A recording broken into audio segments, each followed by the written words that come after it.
Hey everyone, this is AE Josh here. Today I want to be going over our single property websites.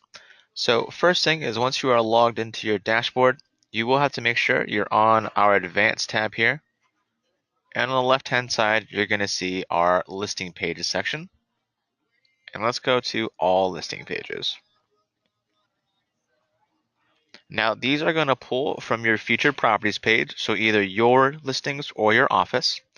And what you're going to do is once you see the listing that you'd like to create the page for, you're going to go ahead and find it. So it'll always be a draft. So let's go ahead and use this one here. We're going to click on the address. Now it's going to pull in all the information from the MLS, as you can see here. So don't need to worry about changing any of it, but if you want to, you can. And it will pull the default photo as well. Now, if you want to use a different photo or the photo that you uploaded to MLS isn't large enough, you are able to upload your own image over here on the right-hand side as well.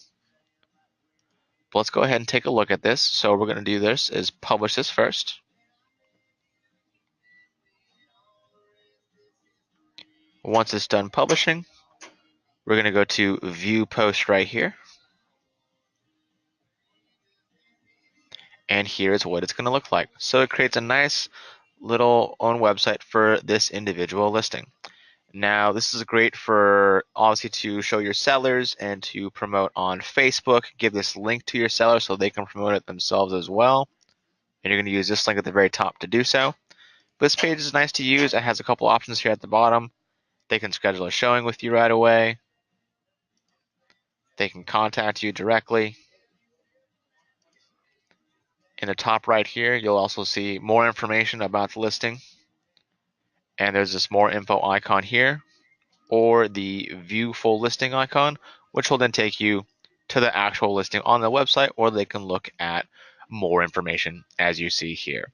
So again, a great tool to utilize, especially if you're trying to attract sellers or show a seller what you can do for their listing. You're able to do this for any of your listings, or add some manually too if you want to do it for something that's maybe not from your office. So that's it, guys. So definitely utilize these in the back end of the site and on Facebook and what have you. And if you have any questions, please let us know. Otherwise, you all have a great day.